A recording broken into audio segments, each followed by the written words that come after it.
నమస్తే, welcome to our channel. ఏదైతే జరగకూడదనుకున్నామో ఆ ఘోరము జరిగేపోయింది. పులివెందల్లో వైఎస్ఆర్సీపీ డిపాజిట్ గల్లంతయింది.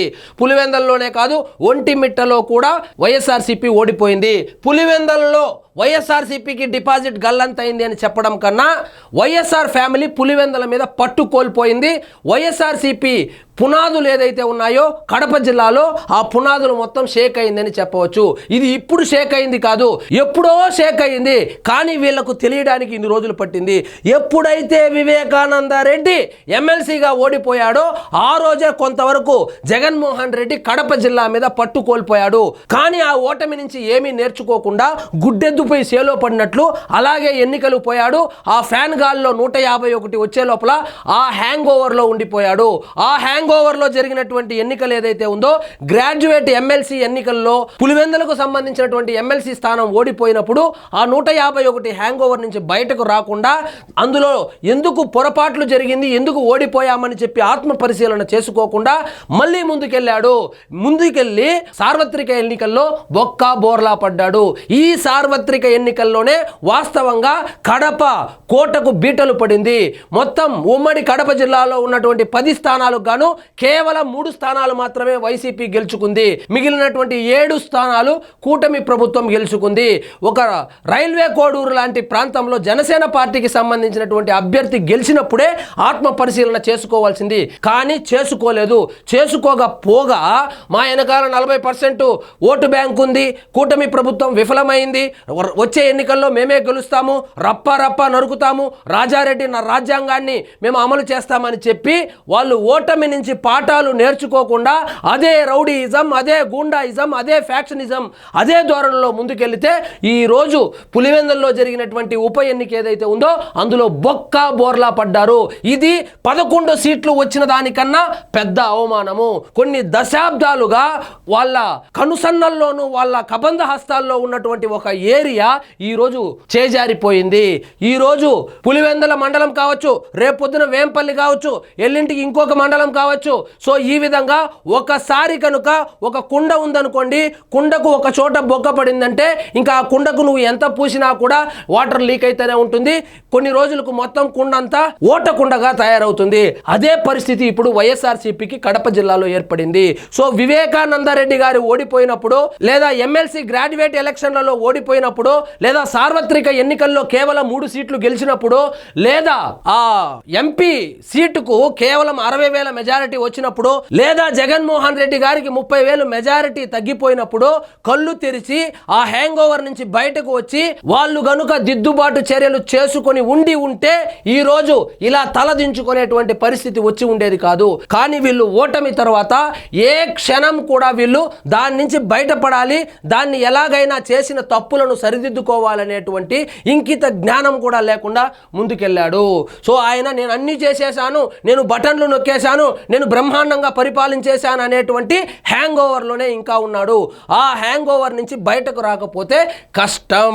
వీళ్ళు అంటారు ఆ పులివెందుల్లో రిగ్గింగ్ చేసేసినారు, అధికార దుర్వినియోగం చేసేశారు, పోలీసులను పెట్టుకున్నారు, ఇంకోటి అని చెప్పి కోర్టుకి వెళ్తే హైకోర్టు ఇప్పుడే ఫ్రెష్గా మొట్టికాయలు కూడా వేసింది. సో వాళ్ళకంటే మళ్ళా పోలింగ్ పెట్టాలని వెళ్తే పోలింగ్ సక్రమంగా జరిగింది, ఇందులో ఎటువంటి అవకతవకలు జరగలేదని సాక్షాత్తు హైకోర్టే మొట్టికాయలు వేసి పంపించింది.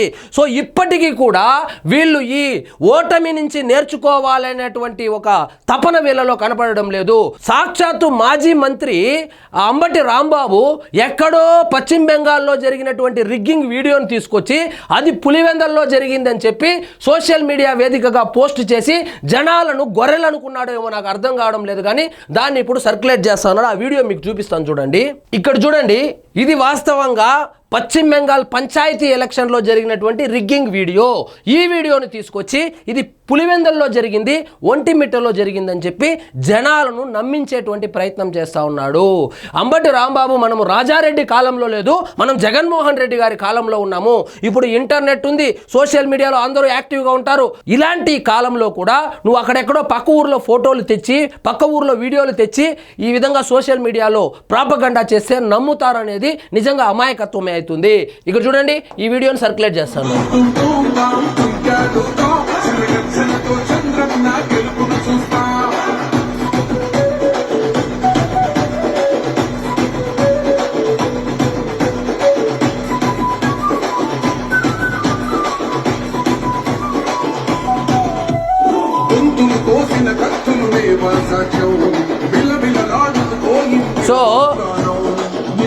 ఎక్కడో పశ్చిమ బెంగాల్లో రిగ్గింగ్ జరిగినటువంటి వీడియోని తీసుకొచ్చి దానికి తెలుగుదేశం పార్టీకి సంబంధించినటువంటి ఒక పాటను దాన్ని రీమిక్స్ చేసి సాక్షాత్తు మంత్రిగా పనిచేసినటువంటి అంబటి రాంబాబు లాంటి వాళ్ళు సర్క్యులేట్ చేస్తా ఉన్నారంటే వీళ్లకు నిజంగా ఇంకా బుద్ధి రాలేదు. ఇలాంటి అంబటి రాంబాబు లాంటి వాళ్ళని వెంట పెట్టుకుని ఎలక్షన్లోకి వెళ్తే జగన్మోహన్ రెడ్డి గారు ప్రతిపక్ష హోదా కాదు కదా, ముఖ్యమంత్రి కాదు కదా, ఆఖరికి పులివెందుల ఎమ్మెల్యేగా కూడా ఓడిపోవడం ఖాయం. ఇప్పుడు అంటున్నారు వీళ్ళు ఈ ఎన్నికలు ఇట్లే జరిగితే ఎట్లా అని. ఒకటి గుర్తుపెట్టుకోండి వైఎస్ఆర్సీపీ వాళ్ళు, ఇప్పుడు ఎలా జరిగిందో ప్రజాస్వామ్యబద్ధంగా ఎన్నికలు ఏ విధంగా జరిగిందో పులివెందుల్లో ఇదే సీను 2029లో కూడా రిపీట్ అవుతుంది. మీరు అన్నిటికీ సిద్ధంగా ఉండాలి. సో మీరు డబ్బులు పంచేసో, రౌడీజం చేసో, గూండాయిజం చేసో, ఫ్యాక్షనిజం చేసో, భయపెట్టో, భయభ్రాంతి గురి చేసో, రిగ్గింగ్ చేసో గెలవాలని చూస్తే ఆ 2029లో ఈ 11 సీట్లు కూడా రాదు. తరం మారింది, రాజకీయాలు మారింది, మీరు కూడా మారాలి.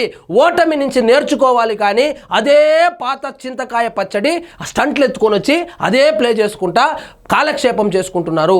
వాస్తవంగా వైఎస్ఆర్సీపీ వాళ్ళ కార్యకర్తలు కావచ్చు, సోషల్ మీడియాలో ఉన్న వాళ్ళు కావచ్చు, ఇంతకు ముందు ప్రజా సమస్యల మీద చంద్రబాబు నాయుడు గారు ముఖ్యమంత్రిగా ఉన్నప్పుడు ఏవేవో సమస్యలు తీసుకొచ్చి సోషల్ మీడియాలో ప్రస్తావించేవాళ్ళు. కానీ ఇప్పుడు వాళ్ళు కేవలం సినిమాలకు పరిమితమైపోయి పవన్ కళ్యాణ్ గారి సినిమాలంట, జూనియర్ ఎన్టీఆర్ గారి సినిమాలంట, అదేవిధంగా రామ్ చరణ్ సినిమాలంట, లేదా చిరంజీవి గారి సినిమాలంట, వీటి మీద ట్రోలింగ్ చేసుకుంటూ కాలయాపన చేస్తున్నారు. వాళ్ళేమో సోషల్ మీడియాలో కార్యకర్తలేమో సినిమా ఫ్యాన్ వార్లు చేసుకుంటున్నారు. గ్రౌండ్ లెవెల్లో ఉన్నటువంటి కార్యకర్తలేమో ఏం చేస్తున్నారు, రప్పా అని ప్రింట్అవుట్లు కొట్టించుకొని ఈయన ఎప్పుడైతే ఆంధ్రాకు వస్తాడో, ఎక్కడైతే పర్యటనకు వెళ్తాడో అక్కడ వచ్చి ఒక 2 గంటలు హడావిడి చేసి రప్పా అని చెప్పి ఆ పోస్టర్లు చూపించేసి రాజారెడ్డి రాజ్యాంగం అని చెప్పి పోస్టర్లు చూపించేసి కనుమరుగైపోతున్నారు. సో వైఎస్ఆర్సీపీ పార్టీకి సంబంధించి గ్రౌండ్ లెవెల్లో ఎటువంటి యాక్టివిటీస్ జరగడం లేదు. సో దానికి ప్రత్యక్ష ఉదాహరణే ఈ పులివెందుల్లో జరిగినటువంటి ఉప ఎన్నికలు. 175 నియోజకవర్గాల్లో ఏ ఇన్ఛార్జ్ కానీ లేదా ఎమ్మెల్యేలుగా గెలిచినటువంటి 11 మంది కానీ వాళ్ళు యాక్టివ్గా లేరు. కొంతమంది జైలుకు పోయారు, కొంతమంది బెంగళూరులో సెటిల్ అయిపోయారు, కొంతమంది చెన్నైలో సెటిల్ అయిపోయారు, కొంతమంది హైదరాబాద్లో సెటిల్ అయిపోయారు, కొంతమంది దేశం విడిచి కూడా పారిపోయారు. వైఎస్ఆర్సీపీ పార్టీకి సంబంధించినటువంటి యాక్టివిటీస్ ఏవి కూడా గ్రౌండ్ లెవెల్లో చేయడం లేదు. ఇలా వీళ్ళు సోషల్ మీడియాకే పరిమితం అయితే గ్రౌండ్ లెవెల్లో ఎలక్షనీరింగ్ ఎలా చేస్తారు? మొన్నటికి మొన్న రేపొద్దున పులివెందుల్లో ఎన్నికలు ఉందంటే వైఎస్ఆర్సీపీ సోషల్ మీడియా వాళ్ళు ఏం చేస్తున్నారు, నిధి అగర్వాల్ కారులో తిరిగింది, నిధి అగర్వాల్ షికారు తిరిగిందని చెప్పి వాళ్ళు సోషల్ మీడియాలో పోస్టులు చేసుకుంటూ ఫ్యాన్ వార్లు చేసుకుంటున్నారు. కనీసము మా అభ్యర్థి ఇతనికి ఓటు వేయండి అని కూడా కనీసం పోస్టులు పెట్టుకోలేదు. సో ఈ క్యాడర్ను, ఈ సోషల్ మీడియా టీంని, ఈ నాయకుల్ని కనుక జగన్మోహన్ రెడ్డి గారు కనుక నమ్ముకొని 2029లో కూడా ఎన్నికలకు పోతే ఇక కష్టమే. ఇక పులివెందుల్లో ఎందుకు ఓడిపోయాడో, అంత ఘోరాతి ఘోరంగా ఓడిపోయడానికి కారణం ఏంటంటే కడప జిల్లాలో అవినాష్ రెడ్డి గారికి చాలా చెడ్డ పేరు వచ్చింది. ముఖ్యంగా వైఎస్ వివేకానంద రెడ్డి గారి హత్య తరువాత, అదేవిధంగా హత్య కేసుకు సంబంధించి ఆయన పేరును నిందితుడిగా చేర్చిన తరువాత కడప జిల్లాలో వైఎస్ అవినాష్ రెడ్డి గారి మీద తీవ్ర వ్యతిరేకత ఉంది. ఆ తీవ్ర వ్యతిరేకత మనకు ఎంపీ ఎలక్షన్లో కళ్ళకు కట్టినట్టు కనబడుతుంది.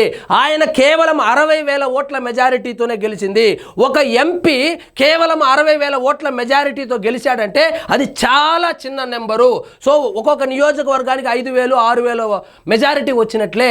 అదే 2019 ఎలక్షన్లో దాదాపు 2.5 లక్షలు, 3 లక్షల మెజారిటీతో గెలిచిన అతను సడన్ అంత ఘోరాతి ఘోరంగా గ్రాఫ్ ఏ విధంగా పడిపోతుంది? కనీసము చిన్న గ్రౌండ్ రిపోర్ట్ కూడా తెప్పించుకోకుండా జగన్మోహన్ రెడ్డి గారు గుడ్డిగా ఆల్రెడీ ఉన్నటువంటి ఆయన కోటరీని నమ్ముకొని ఈ పులివెందుల ఎన్నికల నిర్వహణ బాధ్యతను అవినాష్ రెడ్డికి అప్పచెప్పి పెద్ద తప్పే చేశాడు. కానీ ఇప్పుడు చెప్పినా కూడా ఆయన నమ్మడనుకో, ఎందుకంటే ఆయన ఒక్కసారి నమ్మినాడంటే ఇక గుడ్డెద్దుపోయి సేలో పడినట్లే వెళ్తా ఉంటాడు కాబట్టి. సో వివేకానంద రెడ్డి గారి హత్య తరువాత కడపలో రాజకీయాలు మారాయి. కడప ప్రజలకు ఆ హత్య చేసింది ఎవరు, చేపించింది ఎవరు, చేసిన వాళ్ళను కాపాడుతున్నది ఎవరు అని చెప్పి స్పష్టంగా తెలుసు కాబట్టే సార్వత్రిక ఎన్నికల్లో అంత ఘోరంగా వైఎస్ఆర్సీపీ విఫలమైంది.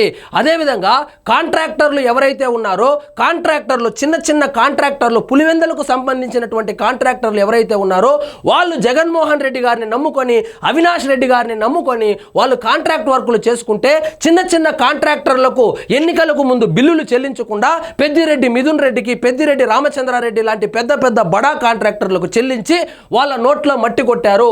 సో వాళ్ళు కూడా వీళ్ళ మీద గుర్రును ఉన్నారు. అదేవిధంగా 5 సంవత్సరాలు అధికారంలో ఉన్నప్పుడు కేవలం పెద్ద పెద్ద నాయకులు మాత్రమే సంపాదించుకున్నారు, కానీ గ్రామ స్థాయి నాయకులు కావచ్చు, మండల స్థాయి నాయకులు కావచ్చు, వాళ్ళు సంపాదించుకునింది ఏమీ లేదు. వాళ్ళను ఆర్థికంగా ఆదుకునింది కూడా ఏమీ లేదు.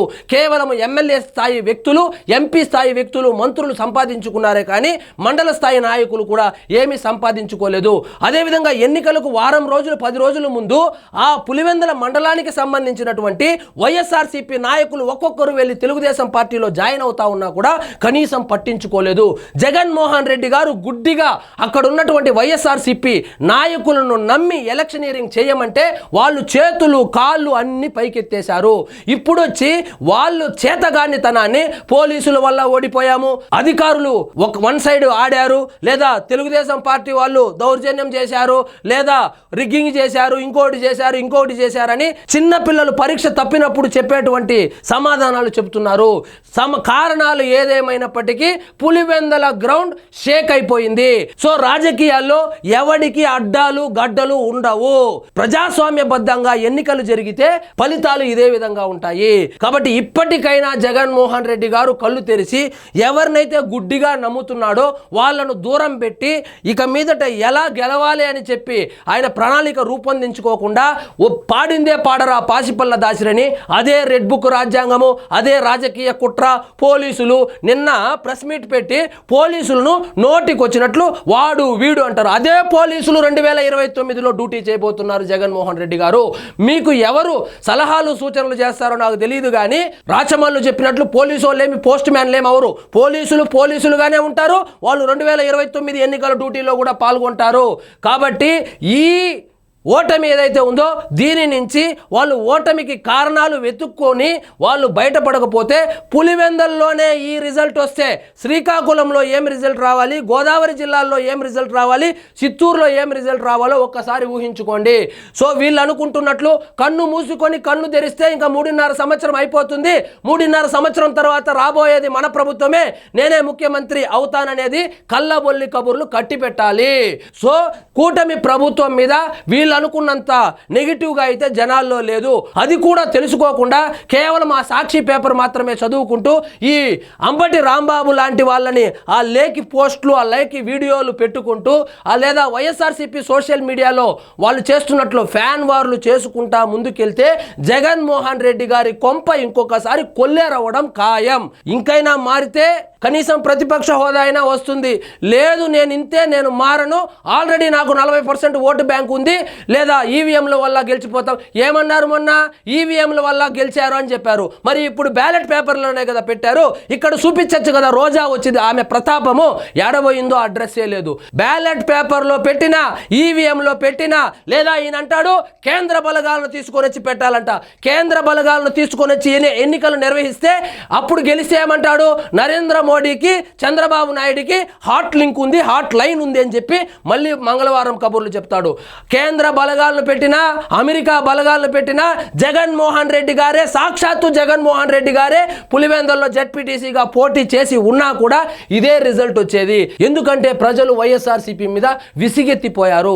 కనీసం చేసిన తప్పులను సరిదిద్దుకుంటాము, ఇంకొకసారి చేయకుండా ముందుకెళ్తామని చెప్పి భరోసా ఇవ్వడం పక్కన పెట్టి రప్పా నరుకుతాము, రాజారెడ్డి రాజ్యాంగాన్ని అమలు చేస్తాము, ఫ్యాక్షనిజం చేస్తాము, గూండాయిజం చేస్తాము, వాడిని బట్టలింపి తంతాము, వీడిని బట్టలింపి తంతాము, జైల్లో పెడతాము అంటే జనాలు హర్షించరు అని పులివెందుల ప్రజలు నిరూపించారు. సో దీని నుంచి అయినా ఏదైనా నేర్చుకుంటారా, లేకపోతే ఇలాగే ముందుకెళ్తారా అనేది ఇక వైఎస్ఆర్సీపీ వల్ల ఇష్టము. సో ఇదండి ఈరోజు మన టాపిక్. మీకు ఈ వీడియో నచ్చినట్లయితే లైక్ చేయండి, షేర్ చేయండి, ఛానల్ మాత్రం సబ్స్క్రైబ్ చేసుకోవడం మర్చిపోవద్దు.